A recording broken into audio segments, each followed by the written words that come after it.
Well, after saying that January was going to be quiet and I wasn't looking to do too much, I've had a call. We've got 3 cars possibly up for grabs, so I'm having a quick look over. I'm sorry for the quality of the camera work. I only have my phone on me and I've broken the lens on it. So first up, we've got this 2013 little Peugeot Estate. What is this, a 307 Estate, is it? I haven't done any Peugeots. 308 Estate. So 308 S-Wagon 2013. These will be a quick look over because I can't hang around too long. It's done 71,000 miles with a 1.6 diesel in it. It's got nice spec, sports leather seats, which are all in nice condition.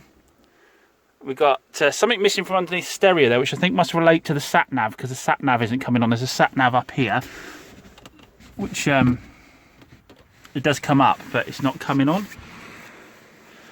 It started okay from cold, but doesn't necessarily mean an awful lot in this game, does it?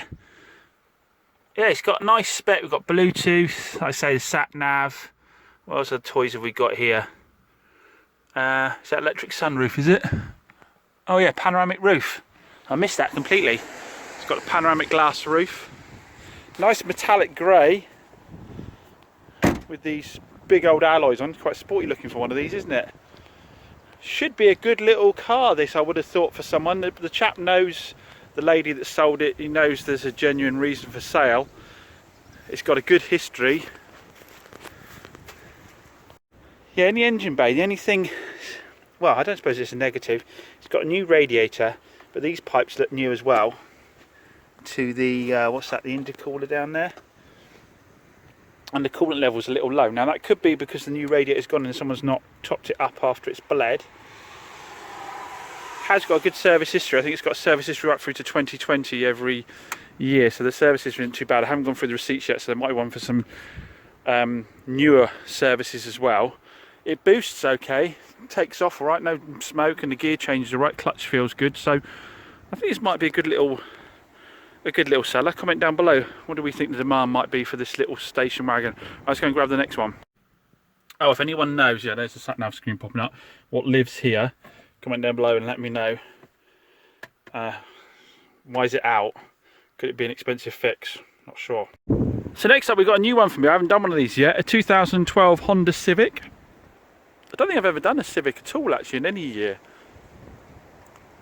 Nice car, 2.2 diesel. 92,000 miles, full service history.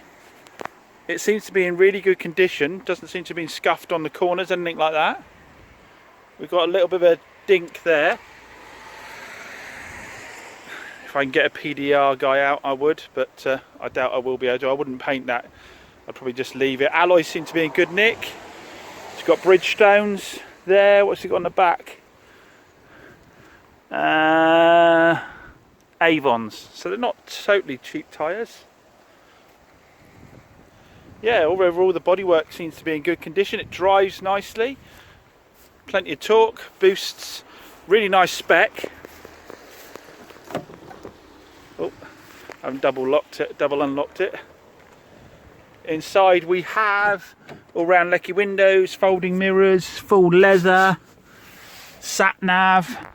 Got the display up the top there. We've got Bluetooth. Yeah, nice spec. All the interior seems a little bit of wear on the gear lever, which you expect. We've got heated seats as well. Again, apologies for the camera. Sometimes we have to wing it on Chop's Garage, don't we? Let me get the keys and double unlock it a second. Yeah, back seats in good condition as well. All this seems to clean up. It's a little bit dog hair, but nothing major. All seems to clean up nicely. Seems to be a good commuting car for somebody, wouldn't it? I think it was saying on the dash it averaged 50 miles to the gallon. We've got a big subwoofer in the boot there, look at that. Yeah, quite a bit of dog hair to get out here.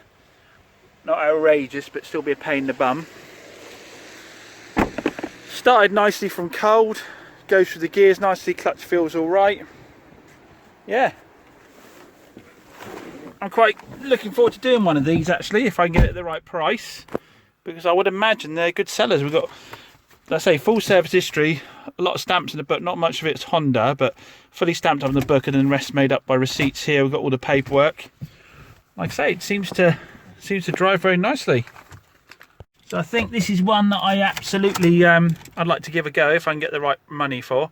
There's such a lot of screens. We've got a screen there, screen there, screen there, and all this. Radio 2, that's a good sign of a sensible driver, isn't it? Starts on the button. Yeah, seems alright. Right, let's get back and grab the other one. Next up, we've got a Vauxhall Agila. Is it Agila?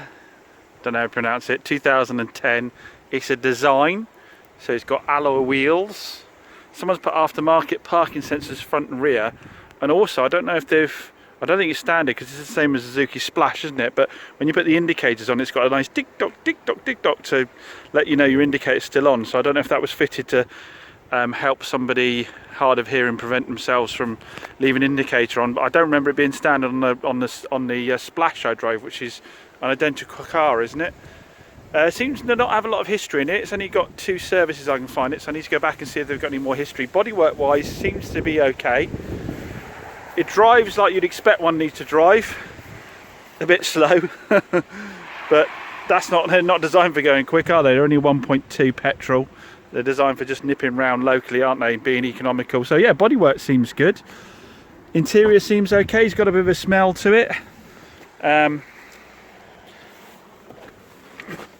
Yeah, nothing outrageous. The big thing with this car is mileage. 17,262 miles, so mega low mileage. I think there might have been a dog or something in here. We need to get an aircon bomb in here and clear through the air circulation system. CD player, and that's about it, isn't it? CD player, electric front windows. You've got the aftermarket parking sensor up there. But yeah, all of this will come up well. I mean, the interior is in really good condition, to be fair. The car's really clean overall. It just needs a little bit of spruce up, a bit of freshen up, maybe wet clean the seats, get some cleaner through those as well, run something through the vents. It's not outrageous, it's just not particularly pleasant. So we'll get that sorted. So I think this should be a half decent piece of stock if the price is right. Oh, we have got aircon as well. So if the price is right, it should be a half decent piece of stock. I love the optimistic rev counter there up on the top. I love that when they do these slightly higher spec models. What should we stick in it? Alloy wheels, rev counter. Someone buying an Agila is going to want a rev counter, aren't they? Gotta love it. Like I say, we've got MOTs here and a few services, but I need to go back with the boys and see if there's any more than that. But sometimes with 17,000 miles, people just don't service the cars. I have checked in the engine bay, the oil's clean, the coolant's the right level, that's clean. So it does look like it's been serviced. So hopefully we'll find more info. But yeah, don't know what the value of this is with 17,000 miles on. These go quite cheap, these Agilas, and I wouldn't want it to be too high a price just because of the low mileage, because there'd be lots of other alternatives to people, wouldn't there? Half a tank of fuel though, so smelly or not, it's getting driven, isn't it? Right, let's get back. That's the last one. We need to get back and see what he wants for all these cars. Back at the unit, time to look over what these cars are worth. As I've said before, I don't know this. You don't, as a dealer, know off the top of your head what a car is worth unless you sold loads and loads of those models. So what we'll do is hop on Auto Trader. I'll get my images up of the reg and of the mileage, and we'll have a look at what their values are likely to be. So we'll start off with the Peugeot, which we had first, wasn't it? 71,000 miles. And see what the value comes back for that. So it's a 1.6 EHDI Allure Euro 5. Registered 24th of the 6th, 2013. We'll let Auto Trader do its thing. I'm going to advertise these cars on Auto Trader, so it's always worth checking out what the values are going to be on there. Because if I'm over the top, they're just not going to sell, are they? And these cars are probably more of a value than I'd advertise on Facebook, to be fair. Right, so it reckons 5562, which I automatically, I don't know why, see that's 4995. That's my worst case, 4995. So I need to work out what prep I think that's going to need, what I'm going to pay in VAT, what I'm going to pay in warranty, and what margin I want to have out of it. You've got to allow for the unexpected in this. I mean, like, so you've seen me start with over 2k margin before and still end up barely making a profit. So you've got to be really careful with that. We need to have a look at the MOT on it, which I'll do now, I think. Right, so last MOT was advisory free at 65,000 miles. Previous one was just tyres, clean, tyres, It's actually got a really clean MOT history, that car. Okay, so I think I spotted perhaps it had some tyre wear on the edge of it, so it might need tyres. We need to do the sat nav, so we're going to put a new MOT on it. We've got to fix the sat nav problem, possibly do tyre. Okay, so I'll work out my best off a base of that. Obviously, what I need to get it for versus what it owes him, they might be two different things, but we'll see. Right, on to the next one. So on to the Civic. UFH. Its nearest damage 92,000 miles. It's 91,700, so we'll put in 92,000. See what that comes back with a value. It's a 2.2 D-Tech EX Euro. So someone will be able to tell me where EX sits in the spec range, I'm sure. Seems pretty high up. Same sort of value. I see that at 4,995, worst case scenario. Might start a little bit higher, maybe 5,295, but 4,995 I think is probably the landing place. Let's have a look at the MOT. Quite a long MOT on the Civic, right through to June 2023, so wouldn't necessarily have to put, possibly actually, yeah, probably would still put a new MOT on it. Let's have a look at the history on it. Brake disc worn but not excessively. Tyre, brake disc, child seat, tyre, child seat, tyre. Again, nothing outrageous, just all tyres. Possibly need to put some brake pads on it. Okay, nothing outrageous there. In terms of allowance for prep, we've obviously got the VAT, we've got the warranty cost. On average, we're talking 500 quid there probably. And we've got the MOT and discs, probably a couple hundred quid. It's got 700 quid costs wise on that. Easy. £100 advertising, £100 contribution towards the running the business. You can see how you easily rack up £1,000+ in prep, even on a decent car. Don't think it needed any paint. So we can be a little bit stronger on that on the Peugeot. I think the Peugeot's probably not going to sell quite as easily. And then we have the unknown cost of sorting out the sat-nav. Right, last one, the Agila. Now, we've got to be a bit careful with this one because we've got to remember this is an algorithm and it will just purely calculate it on the mileage. We need to have a look at, realistically, let's just round up to 18,000, realistically, what the market will stand for a Agila. I'm sure someone's going to correct me on my pronunciation of it. See what he reckons it's worth. Okay, so it says 4,071. I mean, I saw it as a 3,995 car. So that's not far off. I'll have a quick look at what cars are actually on Auto Trader 4, just to double check. Before we do that, quick check of the MOT. So we've got an MOT through to June. We have got over 6 months on it, but we'll probably stick a new one on it anyway. What have we got? Rear brake pipe corroded, covered in grease. Tyre. But that all seems to have been fixed for the MOT. It came back with no advisories. How long after? Date tested. Oh, sorry, that was the MOT previously. So it had those advisories on it, but it didn't this time. So whether they were solved or not, we don't know. Other than that, tyre, parking brakes, probably from its flipping sitting for a donkey's age. What have we done between two MOTs? 2020, done like 1,500 miles or something, haven't we? So yeah, it doesn't surprise me the brakes needed servicing every now and then. But yeah, other than that, clean. All looks genuine as well. So I filtered from 2009 to 2011 up to 30,000 miles. So have a quick look what we've got.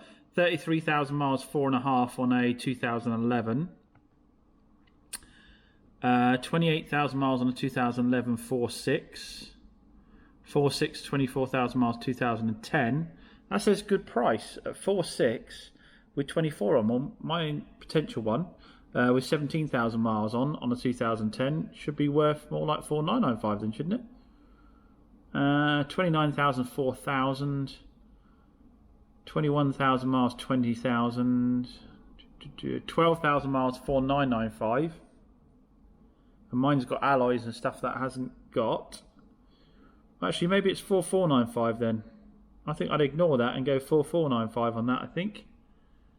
Yeah, I think on this occasion that algorithm isn't working well. Right, so I put my offers across based on what I've seen there. We'll see what he comes back with, how far apart we are on price-wise. obviously being local cars, I don't have pickup costs. It's a pretty trusted supplier. I've had a chance to drive them all, so I know what they potentially need. Obviously, until we've had a good drive of them, we won't be 100%. We've seen so many times on the channel before. So I will continue getting the Kia cleaned up and photographed, and then see what it comes back with. But I think what you'll have to do is tune into the next video to see which of those cars I win. We'll get them back here to the unit, get a longer drive out of them, get a bit of a look round and see if we've been burnt on or anything or not. As always, massive thanks for watching. If you're not subscribed, please do consider it. It's the button down below, costs you absolutely nothing, just notifies you when new videos come out. And I hope to see you again soon. Thanks a lot.